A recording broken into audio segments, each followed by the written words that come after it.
Eh bien, bonjour, on m'a demandé de venir ici pour répondre à des questions hautes en couleur, ou riches ou en couleur tout simplement. Donc voilà, je suis là. Je vais essayer de répondre le plus honnêtement possible. Et donc, la première question va être une question violette. Donc, comment vous préparez-vous avant un tournage, une tournée, un spectacle? Alors, comment je me prépare avant un spectacle ou un tournage? Ah, c'est pas pareil, parce que soit c'est un tournage de cinéma et là je me prépare d'une certaine façon, soit c'est du théâtre et là je me prépare d'une autre façon encore. Alors mettons si c'est un tournage de cinéma ou de télévision, alors déjà j'apprends le texte, ce qui est pas toujours évident, parce qu'il y a des comédiens qui n'apprennent pas le texte. Alors moi j'apprends le texte, et puis j'essaie d'être le plus possible en osmose avec mon personnage, qui pose pas mal de problèmes dans ma vie privée, parce que comme je joue plus spécialement des lâches ou alors des fous furieux, donc ça a tendance un peu à prendre sur ma vie privée. Donc si je joue un lâche, bah, je deviens assez lâche dans... Enfin ça je le suis un peu dans la vie de toute façon, mais enfin je le suis encore plus dans ma vie privée. Si je joue un méchant, alors c'est là où c'est dur, parce que j'arrive à être complètement odieux pendant toute la durée du tournage. Et donc si le rôle est court, ça va. Si le rôle est un peu long, bah, pendant 2 mois, c'est un petit peu l'enfer pour les gens qui m'entourent. Mais bon, ils savent comment c'est, donc... Non, ce qui est intéressant, c'est quand je joue un crétin. Alors voilà, quand je joue un crétin, là, je suis l'idiot numéro 1 à la maison. Alors je me souviens d'une série que j'avais faite pour Canal+, qui s'appelait Le Bureau, où je jouais vraiment une espèce d'abruti total. Et je prenais tous les tics de langage à la maison, mais pour m'habituer à jouer devant les caméras. Donc ça, c'était voilà, pour ma compagne, ça a été un vrai problème. Jusqu'au moment où, en fin de compte, elle en a assez ri, parce que voilà, c'était pathétique, quoi.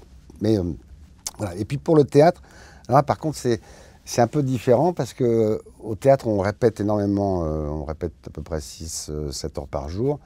Et donc là, je suis le personnage au théâtre, mais plus à la maison, parce que voilà, c'est très fort. Donc voilà, mais simplement au cinéma, c'est vrai que j'ai tendance à jouer le rôle à la maison. Donc voilà, j'espère avoir répondu à la question. Alors, question orange. Les copains débarquent sans prévenir, il y a quoi au menu?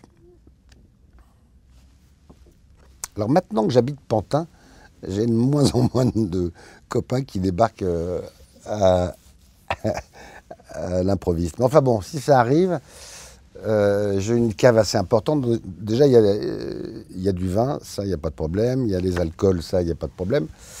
Alors après, qu'est-ce qu'il y a? Alors j'ai un très gros congélateur dans lequel il y a toujours un roast beef au minimum, un poulet au minimum, un gros poulet. Il y a des pâtes, il y a les petits pois, il y a... Donc simplement, bon, bah, il faut le temps de décongeler le poulet ou le roast beef. Voilà, ça prend un certain temps, mais voilà, ça va plutôt être poulet, roast beef,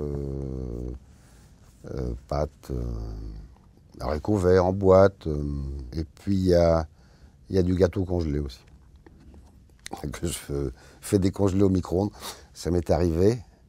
Il y a même, j'ai même une fois, je suis assez étonnant, j'avais acheté, je sais pas pourquoi, je rends de ça, une omelette norvégienne. Donc j'avais décidé de faire une omelette norvégienne, donc c'était à faire réchauffer au four. Mais le problème, c'est que je m'étais trompé, j'avais mis la pyrolyse. Donc on n'a pas eu d'omelette norvégienne, mais ce qui était drôle, c'est que le lendemain matin, quand on a pu enfin ouvrir le four, il y avait plus rien. En fin de compte, le four était nettoyé, quoi, ce qui tombait bien, puisqu'il était assez sale. Donc voilà. En tout cas, il y a du vin, hein, pour ceux qui veulent encore venir chez moi. Alors, je prends une question noire à laquelle je suis obligé de répondre quoi qu'il arrive. La question que vous redoutez le plus. Alors ça, c'est exactement le genre de question que je redoute le plus. C'est la question à laquelle vous ne voulez pas répondre. C'est pas ça, c'est que tout à coup, je n'ai aucune idée. La question que vous redoutez le plus, d'ailleurs, voilà, moi je passe ma vie à raconter tout ce qui me passe par la tête. Donc, à un moment donné, évidemment, le mensonge prend le pas. Et il y a des gens qui, par exemple, je me souviens d'avoir dit un jour que j'avais eu un accident, un crash d'avion. Ça m'a plu de raconter cette histoire. C'est un copain qui m'a raconté ça. Là, il avait pris un avion, puis il s'était crashé. Et donc, je m'étais dit, tiens, ce serait bien dans ma vie que je me crache une fois. Et donc, à l'occasion d'un voyage entre Berlin-Est, qui existait encore, et Varsovie, j'avais pris un Ilyushin. Et là, je m'étais bien renseigné, parce que j'avais un copain qui était commandant de bord, et qui m'avait dit, parce qu'à l'époque, j'avais assez peur de prendre l'avion, et qui m'avait dit, tu sais, si l'avion n'a pas décollé avant 45 secondes, il faut que tu te mettes comme ça, parce que le mec va freiner, le pilote va freiner, et donc bah, tu risques de te prendre le siège d'en face.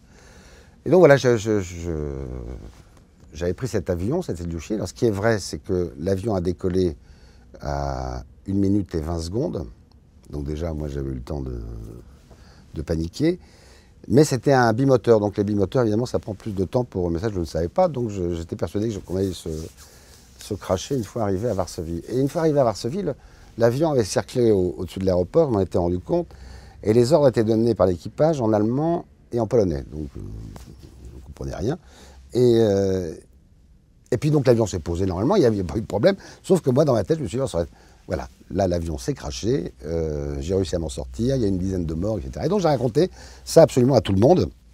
Et tout le monde était voilà, persuadé que c'était vrai.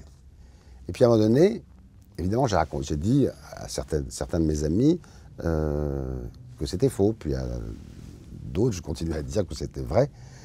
Et la question que je redoute le plus, c'était à table entre des amis donc, qui avaient deux versions différentes. Voilà, au fait, comment s'est passé ton crash? Raconte-nous ton crash. Voilà, c'était ça qui...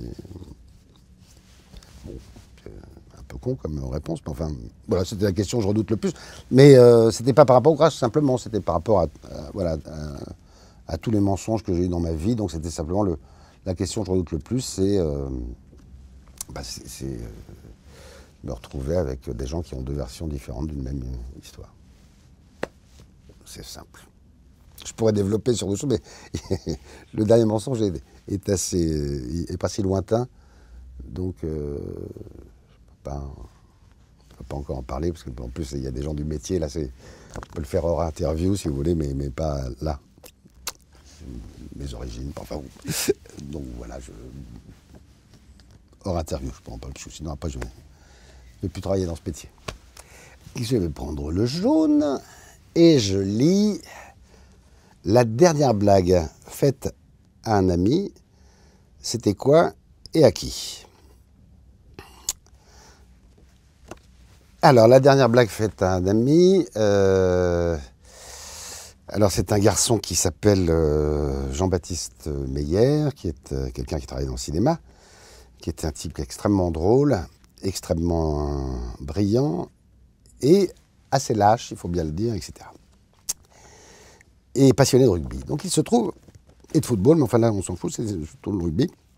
Et il se trouve que j'étais invité à déjeuner avec lui à l'occasion d'un match de rugby du tournoi Destination dans un restaurant.